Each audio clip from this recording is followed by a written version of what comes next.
Pana doktora Stefana Bartillu. Pan doktor je historik umění, který se zabývá především nizozemským malířstvím 16.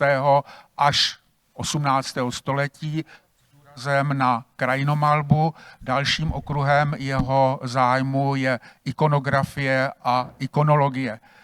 Pan doktor působí od v podstatě začátku tisíciletí v Praze, byl zaměstnán v Národní galerii, spolupracuje s předními vědeckými muzejními institucemi, podílel se, to bych chtěl zdůraznit, na soupisovém katalogu holandské malby 17. a počátku 18. století ve sbírkách Národní galerie. Zpracoval také sbírku nizozemského umění v Alšově jihočeské galerii. Jinak pokud jde o jeho studium, studoval ve Freiburgu na tamní univerzitě a myslím si, že je velmi jaksi platným spolupracovníkem českých historiků umění. Takže, pane doktore, máte slovo. Ta přednáška bude v angličtině.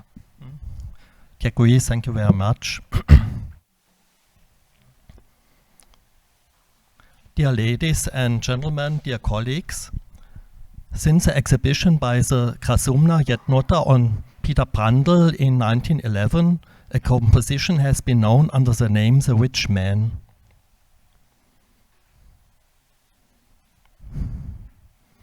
Which shows in a very simplified form the virtuoso expressive brushstroke that is considered the high point of Brandl's oeuvre. The painting was acquired by the National Gallery Prague in 1949 and measures 81 by 61 centimeter. It shows an old man turned to the right, leaning forward, looking at the viewer and counting on his fingers. There are coins on the table in front of him. The counting on the fingers was therefore related to the money. At the 1911 exhibition, the painting was presented as being in the manner of Peter Brandl. In 1960, Jaromír Neumann placed the painting in the circle of Brandl's pupils. In 2004, Andrea Steckerova tended to regard the painting in the National Gallery as a copy of a work by Brandl. The picture was presented at the exhibition together with a counterpart of approximately the same size, which shows a poor man begging and measures 83 by 61 centimeter. The clearly visible purse, the coins, and the counterpart of a beggar allow the rich man to be interpreted as an usurer.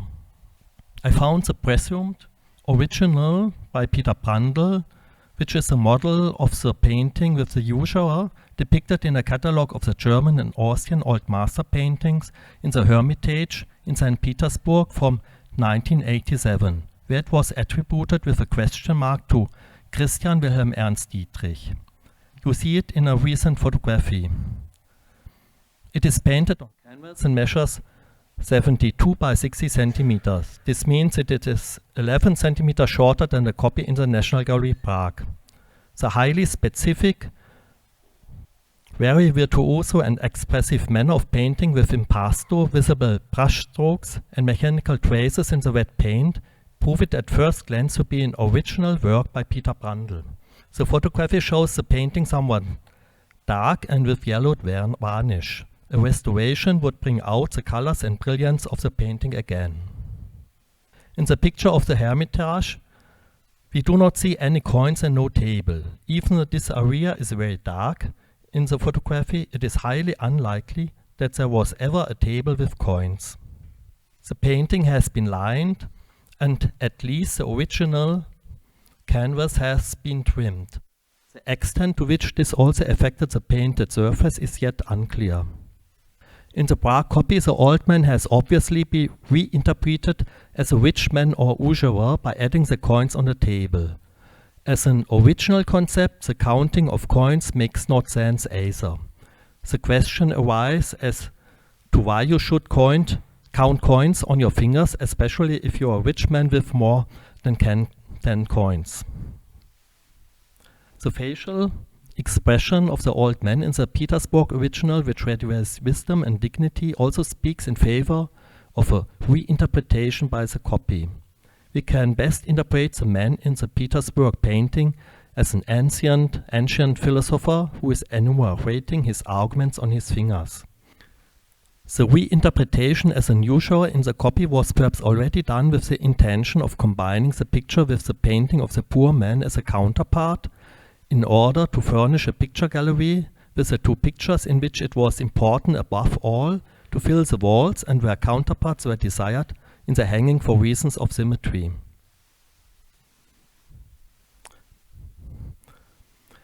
Wittmazach has already discussed the iconography of arguing, and I would therefore like to be brief. The motif of enumerating arguments on fingers we find in the iconography of the liberal art of dialectica in 16th century Netherlandish prints. Based on an engraving by Cornelis Cort after Franz Floris from 1565, several prints with the almost identical iconography appeared, for example, by Johannes Galle after Martin de Vos, and by Cornelis Streppel after Hendrik Goltzius from the end of the 16th century, to name not all. However, there is also a written source on the motif of counting on fingers with reference to the iconography of philosophers. In his treatise Foundation of the Noble Free Art of Painting, Den Grond der Edelfreie Schilderkunst, from 1604, Karl van Mander gives in chapter 4, the chapter on the attitude, decorum, and decorous motion of human features, a suggestion how a philosopher should be designed. Quotation, a philosopher who appears by his gestures to argue about fundamental principles, all this must be distinguished to the best one's ability. He shall be seen to signal his arguments earnestly on one finger, then the another. Karl van Mander's treatise could therefore also have been a source for Brandl to create his philosopher. Stylistically, the Philosopher in the Hermitage joins two paintings in the National Gallery Prague, Brandl's Discoursing Apostle and Saint Simon with the infant Jesus. If the Petersburg picture has been trimmed slightly at the bottom and a little bit more at the top, it could originally have corresponded well with the Prague pictures in terms of the placement of the figure in the picture field. Stylistically, these three paintings stand out in the oeuvre to their expressive brushwork. If we place these three paintings in a stylistic order, we can see a clear increase in the gestual painting manner and artistic expression from the Philosopher to the Apostle and Saint Simeon. I would like to briefly outline the iconographic context of the paintings of wise old men. Brandl stands in various traditions which partly interfuse each other. On the one hand, there are the series of apostle or evangelist as bust portraits such as those painted by Rubens, van Dyck or Jan Lievens. Lievens' painting of Saint Matthew also shows an unconventional and virtuoso treatment of the impasto. The painting of ancient philosophers that became popular in the 17th century should also be mentioned. For example, works by Giuseppe de Ribera, Luca Giordano and Salvatore Rosa. However, Brandl's features are much more dynamic. In terms of genre, Brandl's paintings are in the tradition of fictional character heads and are close to the Dutch Tronies. In them, particular emphasis is placed on a vivid, impressive depiction of a striking physiognomy. The figure often remains deliberately anonymous and invites the viewer to interpret it.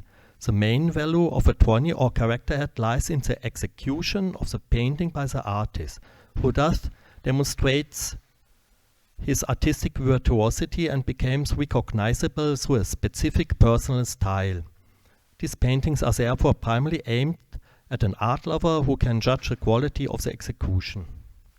Brandl, who had not undertaken a study trip to Italy or the Netherlands, was able to become acquainted himself with these traditions in the imperial painting collection of Prague Castle or in the aristocratic galleries, by example of the Nositz or Czernin families, and possibly also through study material that his teacher Christian Schröder had brought back from his trip to Italy.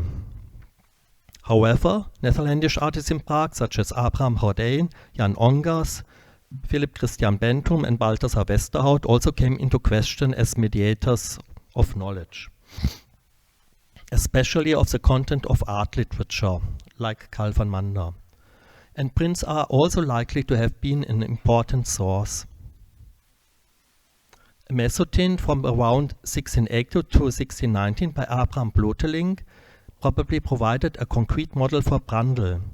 According to the inscription, the print depicts St. Paul after a lost painting by Anthony van Dyck. The physiognomy and the posture of the head show a surprising similarity to the head of St. Simon by Peter Brandl. The mezzotint print therefore seems to have served as a starting point for an Simon's head in the Brandl's virtuoso masterpiece. I would like also just briefly discuss the gesture of counting in Peter Brandl's self-portrait, because this painting was created in close temporal proximity to the philosopher with the same motive.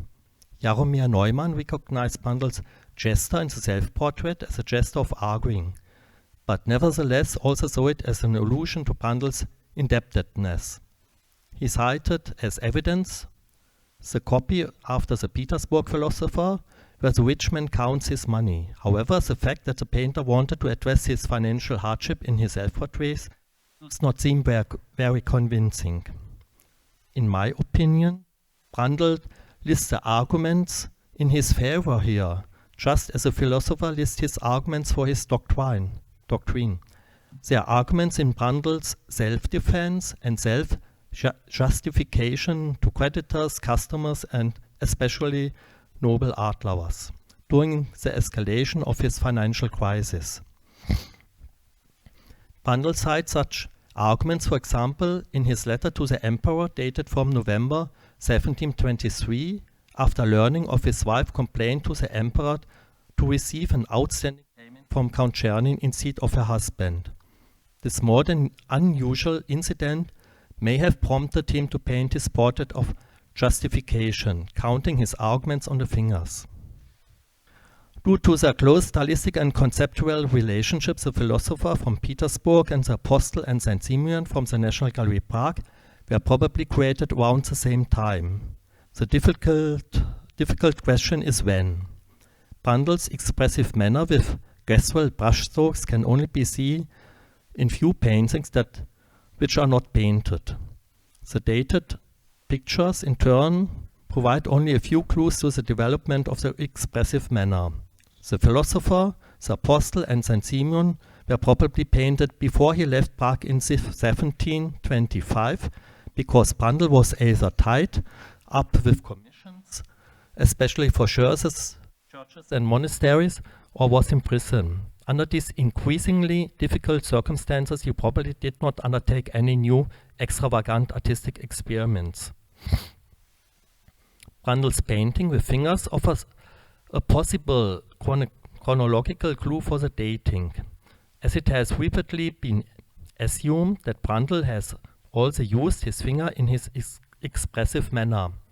Brandl's finger paintings are documented for the first time in a receipt from February 1721 for the payment of 8 paintings for Count Franz Josef Czernin, including Zwei Kopf mit Finger gemalt, 100 Gulden.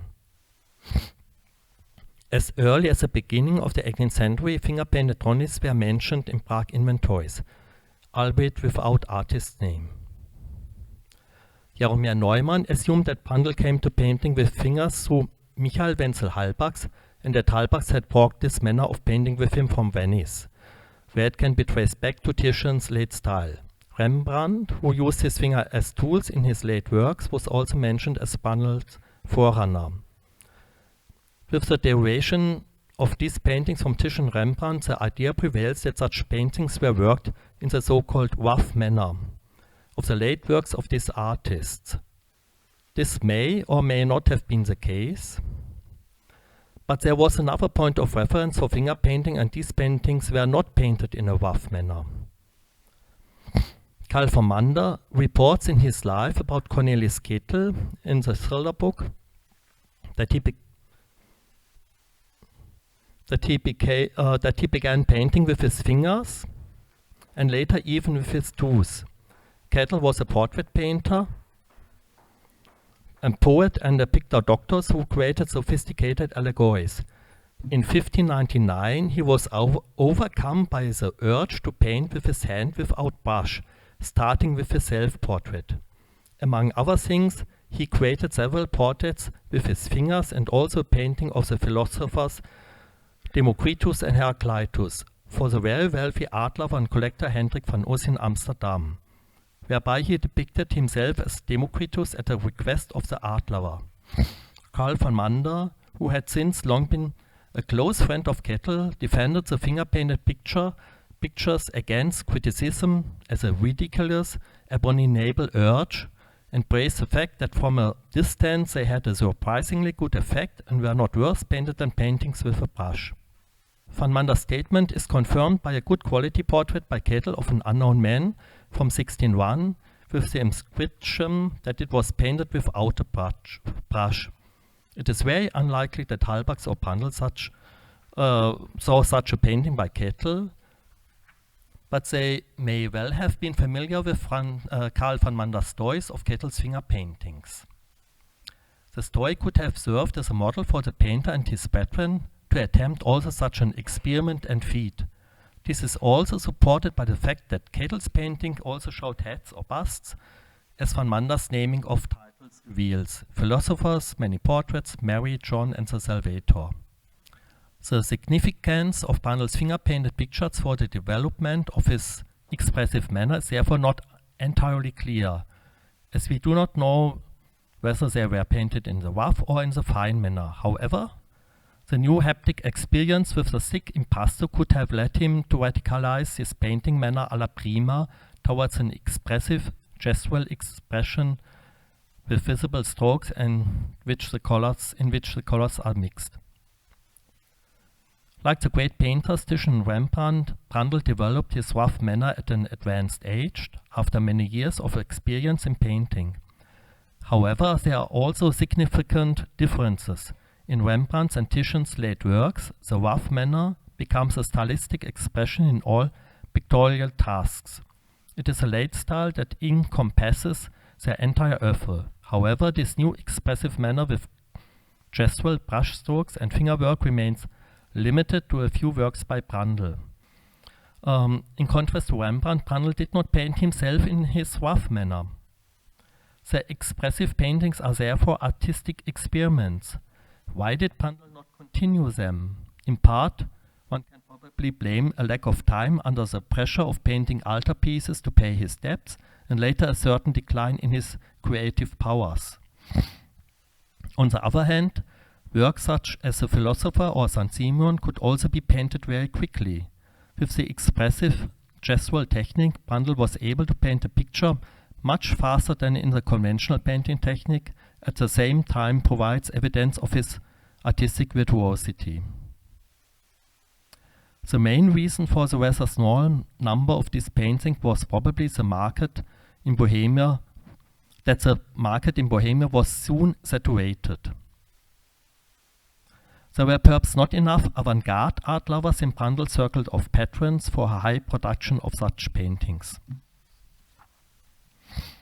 The quick working method in the rough manner and the presentation of his extraordinary painting skills may also have been a motivation for Brandl to start painting these pictures. He may have hoped, I hypothesize, to be able to command high prices for these small, quickly painted but artistically outstanding pictures in order to earn money quickly during his escalating financial difficulties. In addition to stylistic indication, this could be an argument for dating these three paintings in question to around 1724 to 1725, after Brandl had come under pressure from his wife's letter to the emperor. In the end, however, his hope for quick money were not fulfilled. Thank you very much for your attention.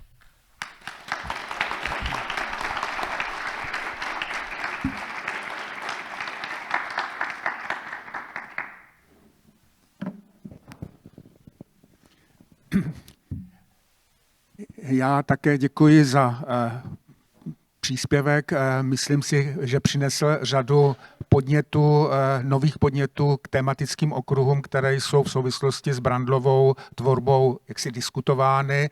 To je jaksi otázka jeho specifického malířského rukopisu, ale také třeba ikonografického motivu počítání nebo toho takzvaného počítání na prstech. Tady bych možná měl jednu takovou jako poznámku k případnému inspiračnímu zdroji tohoto typu Brandlových obrazů. Je známo, že Brandl měl přístup do gnostické obrazárny. A v gnostické obrazárně je velmi zajímavý obraz, bohužel teda nevíme přesně, kdy se tam dostal. A to je obraz právě také ikonograficky obtížně identifikovatelný, je to patrně filozof, případně nějaký starozákonní prorok, který má právě to gesto ukazování na prstech. Je možné, jako je to samozřejmě hypotéza, odvážná hypotéza, že je to obraz, který mohl Brandl vidět. A navíc podobné obrazy byly také, nebo jsou dodnes v obrazárně Pražského hradu, kam měl pochopitelně Brandl také přístup. To je jenom jako doplněk. Myslím si, že to nemění nic na těch argumentech, které vy jste uvedl. Takže vaše dotazy. I just want to ask, it's beautiful research about this self-portrait. The argumentation, I understood it well. You think he is defending his lifestyle, sort of. But in my view, he used his lifestyle to become famous because he joins the topic in artists' biographies. Perhaps you know the title from Ingrid Cartwright, Hoe schilder, hoe wilder. It's about dissolute self-portraits. And she paints a picture of 17th century Dutch self-portraits where painters paint themselves in a rough manner as a smoker and a drinker and in brothels. Brandl has communicated his personal life to the world, and it seems to me as if he used it as a PR, and because it was so typical for the genius of the artist to live this lifestyle, and I'm wondering what you think about this. Yes, that's possible, but he has no wine in his hand or something else, and he's not clothed like an aristocrat or like a painter. So it's a self-defending. I think it's my hypothesis, and of course it's difficult to say what was the argument. They are not written, and he did not want to write them down, but it's a possibility what you said. Also, in literature, it is known as a typical attribute, especially for a self-portrait. This argumenting, because it's part of the artis liberalis, and. Yes. And I looked yesterday, on Monday, on several hundred portraits of Dutch artists in the RKD database. I didn't find no, but they're not complete. Else. So perhaps it was. Is there any else artist self-portrait with counting on fingers? Okay. No.